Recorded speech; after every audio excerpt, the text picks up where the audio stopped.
नमस्कार, अपना उत्तराखंड देख रहे हैं आप। मैं हूं आपके साथ साहिल दूलिया। बुलेटिन की शुरुआत करते हैं। सीएम तीरथ सिंह रावत के दिल्ली दौरे को लेकर विपक्ष कई मायने निकाल रहा है।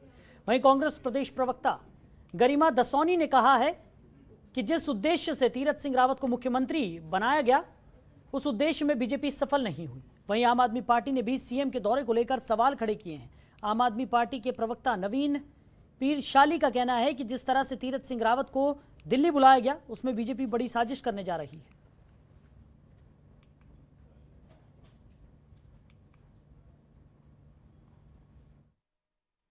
ज़मीन पैरों से खिसक चुकी है। सीएम तीरथ रावत की अब उल्टी गिनती शुरू हो गई है। बहुत आकांक्षाओं और अपेक्षाओं के साथ भाजपा उनको मुख्यमंत्री के पद पर लाई थी और त्रिवेंद्र रावत जी को अपदस्थ किया गया था। भाजपा ने ये सोचा कि जो एंटी इनकम्बेंसी की लहर त्रिवेंद्र कार्यकाल से प्रदेश में चल रही है उसको शायद ठीक कर पाने में या उसका बंदोबस्त कर पाने में तीरथ रावत सक्षम होंगे। लेकिन तीरथ रावत जब से आए हैं इंजन स्टार्ट ही नहीं हो पाया, वो टेक ऑफ ही नहीं कर पाए। वो या तो त्रिवेंद्र रावत के फैसले बदलते रहे या पलटते रहे और या फिर अमर्यादित अनर्गल टिप्पणी करते रहे, जिसकी वजह से भाजपा की लगातार किरकिरी होती रही, केवल देश में नहीं वैश्विक पटल पर भी। शायद इस वजह से अब दिल्ली बुलाया गया है कि तीसरे व्यक्ति के सर पर ताज की तैयारी भाजपा कर रही है।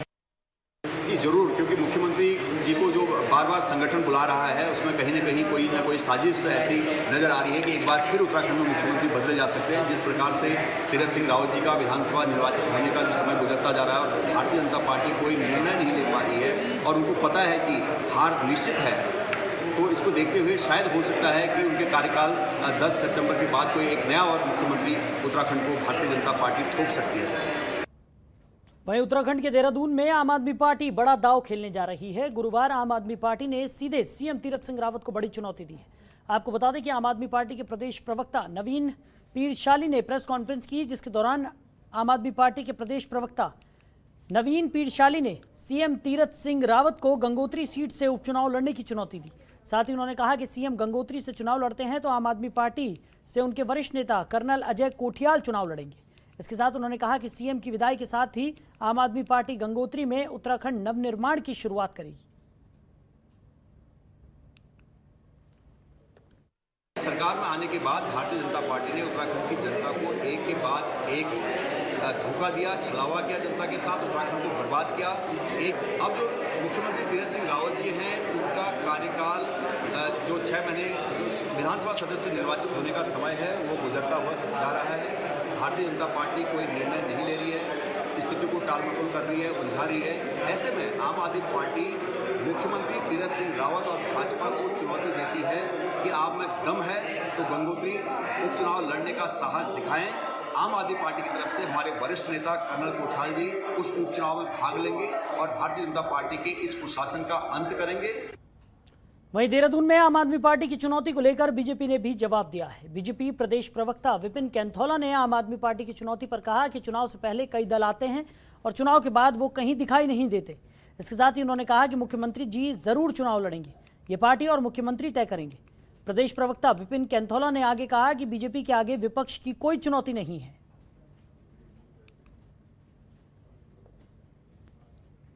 प्रत्याशी कोई भी आए, चुनाव में बहुत प्रत्याशी आते हैं और अक्सर देखा है जब चुनाव आते हैं तो बहुत सारे दल जो हैं वो उस समय चुनाव में आ जाते हैं और जब चुनाव हो जाता है तो सबको पता है क्या होता है। सारे जो छोटे मोटे दल हैं वो सब चुनाव के बाद कहीं दिखते नहीं हैं। इसी प्रकार से देखिए मुख्यमंत्री जी की सीट से चुनाव लड़ेंगे, मुख्यमंत्री जी कहाँ चुनाव लड़ रहे हैं ये आम आदमी पार्टी को कैसे पता है। देखिए भारतीय जनता पार्टी अभी तय करेगी, मुख्यमंत्री जी तय करेंगे, निश्चित रूप से मुख्यमंत्री जी चुनाव लड़ेंगे। हमारे आगे आम आदमी पार्टी और विपक्ष को चुनाव। वहीं ऋषिकेश के रहने वाले कांग्रेसी नेता दीपक जाटव पर आरएसएस कार्यकर्ता ने मुकदमा दर्ज करवाया है, जिसको लेकर कांग्रेस कार्यकर्ता भड़क गए। साथ ही कांग्रेसियों ने विरोध जताते हुए बीजेपी का पुतला फूंका। वहीं कांग्रेस कार्यकर्ताओं का कहना है कि बीजेपी सत्ता में अभिव्यक्ति की आज़ादी छीनने का काम कर रही है। सोशल मीडिया या किसी भी माध्यम से सरकार की गलत नीतियों पर टिप्पणी करने पर लोगों पर मुकदमा दर्ज कराया जा रहा है।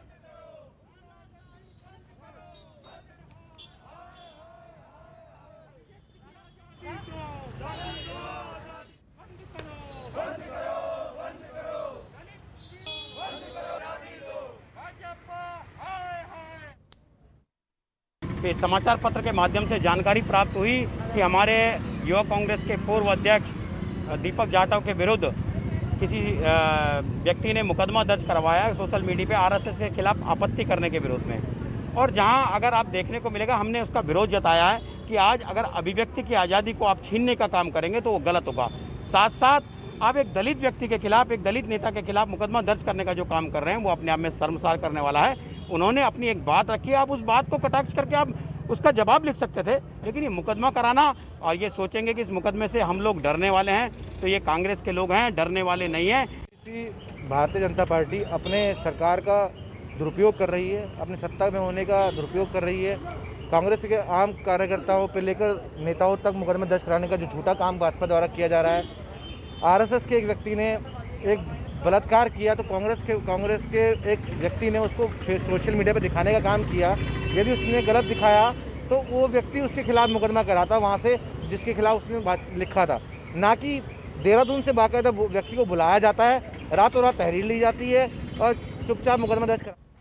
वहीं चमोली में प्राकृतिक सौंदर्य के लिए मशहूर फूलों की घाटी गुरुवार से पर्यटकों के लिए खोल दी गई है। वहीं नंदा देवी नेशनल पार्क के उपवन संरक्षक नंद बल्लभ शर्मा ने बताया कि फूलों की घाटी में पॉलीगोनम घास को उखाड़ा गया है, साथ ही घाटी में पुलिया और मार्गों को ठीक किया गया है। इसी के साथ नंद बल्लभ शर्मा ने कहा कि हम पर्यटकों के स्वागत के लिए तैयार हैं। साथ ही घाटी में लगभग 45 तरह के फूल खिले हैं। फिलहाल घाटी में पर्यटकों को कोविड नियमों के तहत ही आने की इजाज़त होगी। आपको बता दें कि फूलों की घाटी सामान्य समय में जून महीने के पहले हफ्ते में खोली जाती थी, लेकिन कोरोना संक्रमण के कारण लगे लॉकडाउन की वजह से 1 जुलाई से इसे खोल दिया गया है।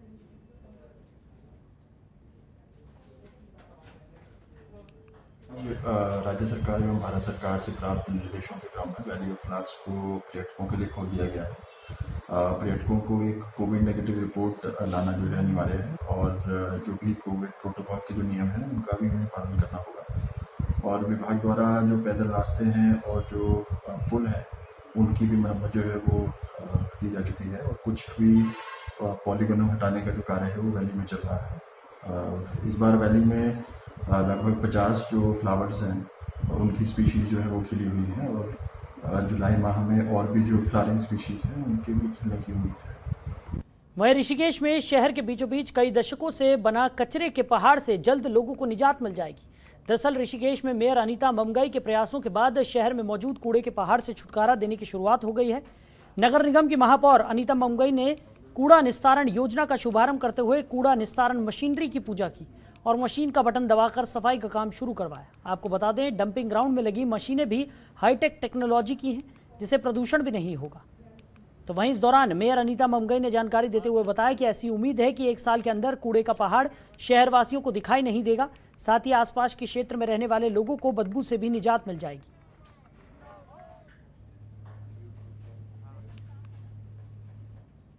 मशीनों अलग अलग जगहों से मशीनें इसमें आई हैं। हाई टेक्नोलॉजी की ये मशीनें हैं, कुछ महाराष्ट्र से आई हैं, कुछ दिल्ली से आई हैं, कुछ अलग अलग जगहों से उन्होंने मशीनें यहाँ पे लगाई। हाई टेक्नोलॉजी की वो मशीनें हैं, बिल्कुल प्रदूषण रहित हैं, किसी भी तरह का उसमें प्रदूषण नहीं है।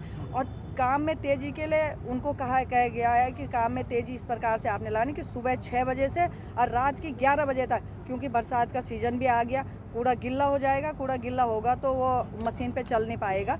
तो जितने उनको फुर्सत मिलता है, जितना समय मिलता है, वो तेज़ी का लाएँ काम में। और मुझे लगता है कि निश्चित तौर पे बरसात में हमारा 15-20 दिन 1 महीने काम प्रभावित भी रहेगा।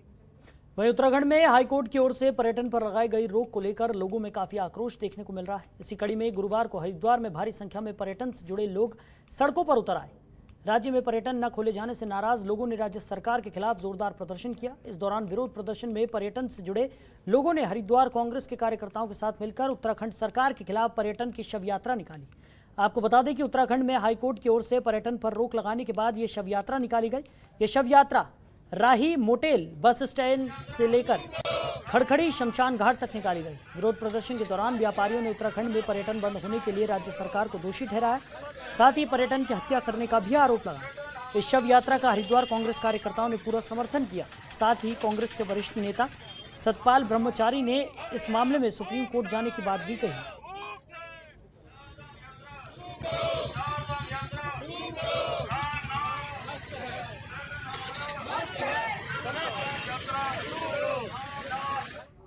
निकालनी पड़ेगी, क्या कारण? 2 साल हो गए व्यापार ठप हुए हुए। सबसे पहले तो ये मोदी सरकार ने ट्रेनें बंद करी, 1 साल के लगभग ट्रेनें बंद रही।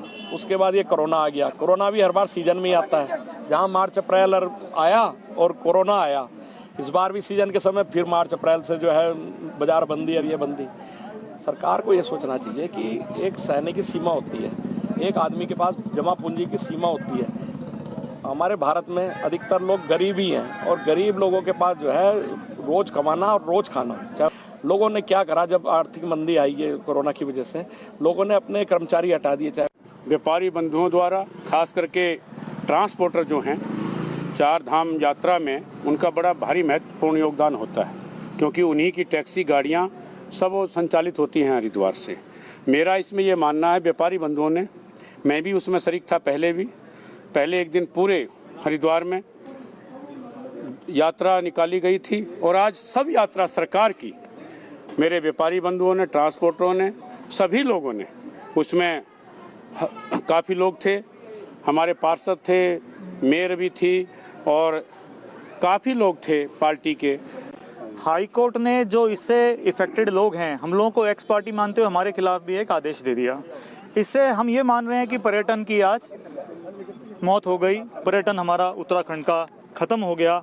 अगर आप देखें तो बहुत सारे राज्यों में पर्यटन सुचारू रूप से चालू हो गया। अगर हमने पड़ोसी राज्यों को भी देखते हैं तो वहाँ पर भी आज 1 जुलाई से इवन रजिस्ट्रेशन जो होता है, ऑनलाइन रजिस्ट्रेशन, उसको भी समाप्त कर दिया गया। इसीलिए सब जो पर्यटन से जुड़े हुए जितने भी संस्थाएं हैं, हम लोगों ने संयुक्त मोर्चा पर्यटन उद्योग के बैनर तले आज एक पर्यटन की शव यात्रा निकाली। वहीं गुरुवार को उधम सिंह नगर के जसपुर में आम आदमी पार्टी कार्यालय का उद्घाटन किया गया। ये उद्घाटन प्रदेश सह प्रभारी राजीव चौधरी ने किया। इस दौरान आम आदमी पार्टी के कई कार्यकर्ता भी शामिल हुए। वहीं प्रदेश सह प्रभारी राजीव चौधरी ने बताया कि आम आदमी पार्टी पिछले 6 महीने से चुनाव के लिए तैयार है। अलग अलग जगहों पर कार्यकर्ताओं को जिम्मेदारी दे दी गई है। अभी चुनाव में 6 महीने हैं। इन 6 महीनों में उत्तराखंड की जनता से उनकी समस्याओं को जाना जाएगा। वहीं प्रदेश सह प्रभारी राजीव चौधरी ने बीजेपी पर जमकर निशाना साधा।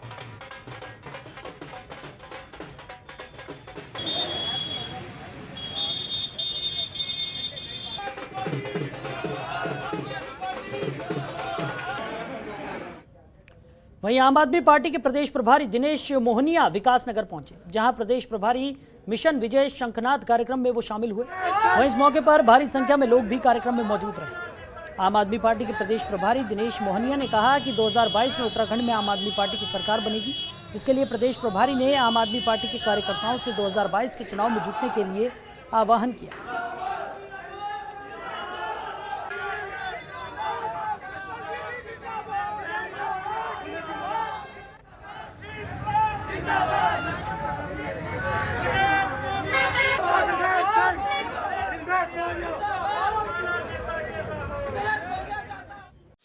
खबरों के निष्पक्ष विश्लेषण के लिए सब्सक्राइब करें Jantantra TV and press the bell icon. Never miss any update.